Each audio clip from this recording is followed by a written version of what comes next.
Bueno, si hacemos la prueba ácida, Pedro, nosotros hemos hablado en varias ocasiones, no solamente sobre lo que era la precipitación, la degradación de las formas políticas en el Perú en los últimos 2 años, adicionalmente también, y de la responsabilidad que en ese caso le cupía Fuerza Popular, ¿no? Y adicionalmente de todo lo que fue un caso como el de Ollanta-Humala, Nadine Heredia, ¿no? Que, bueno, al final termina siendo en buena medida, no en toda, pero en buena medida similar al de Keiko Fujimori en el sentido del aporte de campaña subrepticio, ¿no? Vista esta figura... El aporte ilegal, ¿no? Del aporte ilegal. Vista usted esta figura, ¿considera que la detención preventiva de Keiko Fujimori está justificada? Hay quienes señalan que... Anoche tuvimos a Antero Flores Arauz, ¿no? Él está, por ejemplo, entre los que se cuentan que es un exceso una detención preventiva como esta de 3 años.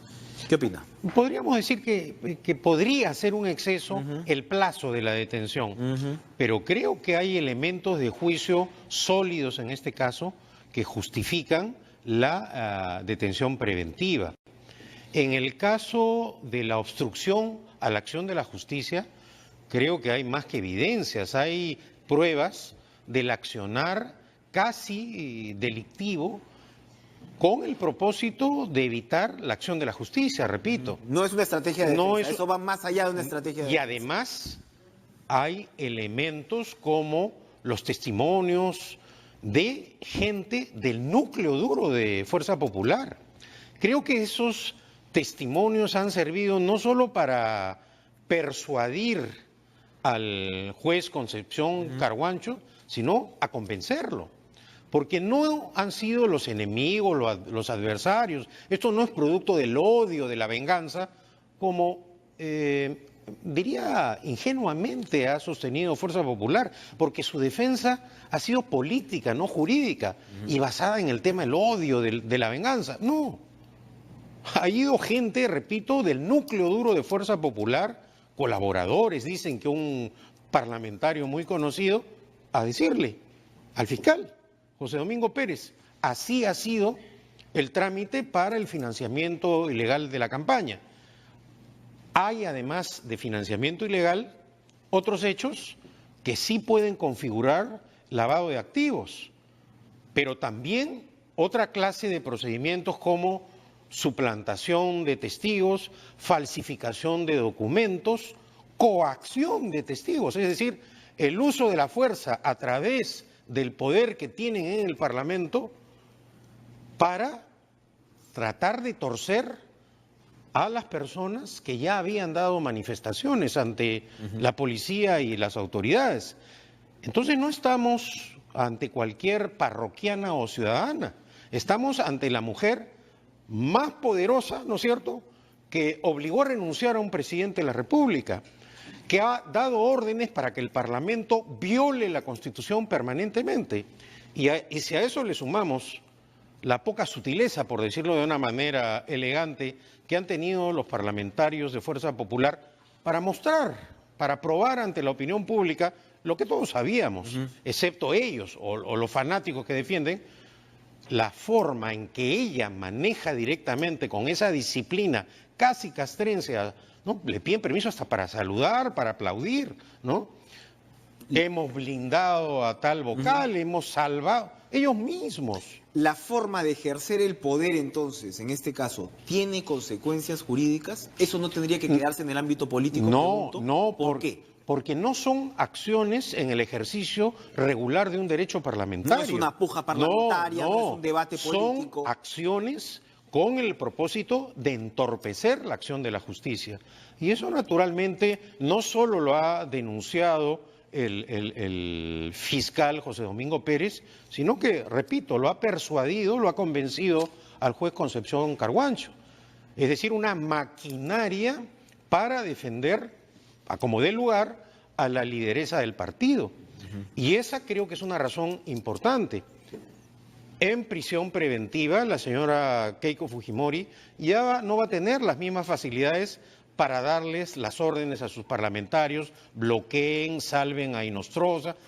Y si a eso le sumamos la sucesión de hechos que han ido corroborando, no solo sospechas, ¿no es cierto?, el apoyo de Inostroza a Alan García y a la señora Keiko Fujimori, ¿no es cierto?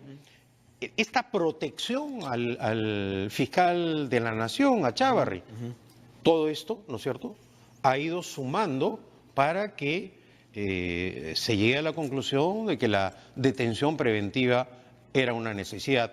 Sobre el plazo de la detención preventiva es discutible, naturalmente, pero creo que a diferencia o comparando esta detención preventiva con la que el propio Concepción Carhuancho dictó contra los esposos Humala, hay notorias diferencias. Se está refinando el juez Concepción No, Carhuancho. no, porque además hay cosas burdas, ¿no? Cuando el juez Concepción Carhuancho dictó la prisión preventiva contra los Humala, los propios fujimoristas, encabezados por la señora Keiko Fujimori, dijeron que era un juez independiente, que por fin hubo justicia en el Perú. Entonces ahí hay una contradicción, porque cuando es contra los adversarios, Carhuancho es el superhéroe, el gran juez, el que salva la dignidad del Poder Judicial, etcétera, etcétera. Cuando es contra ellos, es persecución política, es venganza y es odio. Y vemos que haciendo un análisis también, el fiscal y el juez actúan en base a lo que tienen, no a las declaraciones de carácter político que vienen repitiendo sostenidamente, ¿no es cierto?, no solamente los partidarios de Fuerza Popular, sino sus medios adictos, que durante años, por ejemplo, vemos cómo algunos periodistas y juristas cercanos a Fuerza Popular ahora han dado piruetas jurídicas. Ahora dicen que el financiamiento ilegal de las campañas no está tipificado como con el Código Penal. Ese es un punto de fondo. Ese es un punto clave. Ese es un punto de fondo. Se van a llegar al final, porque hay quienes dicen que estos son fuegos de artificio y que al final no se va a poder sentenciar. Recordemos que el juez que vaya a ver esto no será Concepción Carhuancho, es otro juez. Claro, es una investigación preparatoria. Pero eso... ¿Está preparado el andamiaje jurídico para poder penalizar estos hechos? Esto lo hemos conversado acá, ¿no?, en más de una oportunidad. Sí. Pero ahora lo curioso es que estos periodistas o neofujimoristas o juristas, como tú los denominas, aunque yo no creo que haya un jurista cercano a un fujimorista. El fujimorismo está negado con lo que es el respeto a la Constitución, a la ley, ¿no? Pero en fin, ahora dicen que no es ilegal. Pero repito, en el caso de Keiko Fujimori no solo hay financiamiento ilegal, hay situación de lavado de activos, hay obstrucción a la acción. Acá todavía no ha entrado un caso como el de Joaquín Ramírez, por ejemplo. Bueno, formalmente no ha ingresado. Pero ¿no? Joaquín Ramírez estaba absolutamente protegido precisamente por el ejercicio abusivo del poder de Fuerza Popular en el Congreso. La señora Salgado, que ahora se rasga las vestiduras, presidió el Congreso. Y durante su gestión, a pesar del escándalo nacional, no se investigó a Joaquín Ramírez. Y hemos visto a nivel de Fiscalía cómo a través de las presiones políticas, a través de esa protección, que diría yo no es protección, es crudamente un encubrimiento al señor Ramírez. Este caso simplemente hasta ahora no se sabe nada. Entonces, este es un hecho que también ciertamente tiene que haber evaluado la justicia. Ahora, no es suficiente, sigo en esa línea, no es suficiente si es que están todos estos argumentos puestos sobre la mesa para denunciar penalmente. Sigo en la figura de la detención preventiva, ¿no? O sea, no es suficiente, porque si ya lo tienes, es decir, ¿qué van a cambiar? Si ya sabes lo del pitufeo, ya tienes las declaraciones de los brasileños, ¿qué se puede cambiar de aquí en adelante si las cartas se suponía estaban puestas sobre la mesa? Porque todavía el proceso, es decir, el juicio oral, recién se va a iniciar. Este no es el juicio en sí. Acá lo que se ha discutido es si correspondía o no la detención preventiva. El proceso penal, es decir, el juicio, recién se va a iniciar.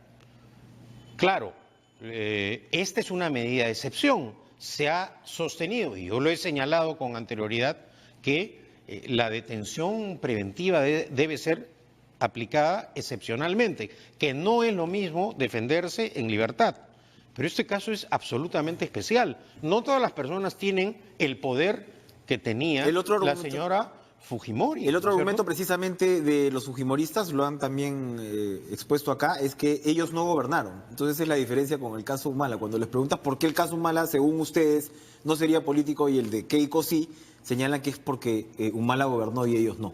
Sí. Hay una suerte de Claro, explicación ahí. y ellos han forzado la renuncia de un presidente de la República, ellos han violado la Constitución permanentemente, ellos han coaccionado a los medios de comunicación, han querido ahogarlos financieramente con la aprobación de la ley Mulder, es decir, han sucesivamente adoptado una serie de situaciones para que la opinión pública finalmente se dé cuenta que estábamos frente al ejercicio abusivo del poder y a la violación consecutiva de la Constitución que ellos mismos dicen defender. ¿Políticamente estamos ante la destrucción del fujimorismo?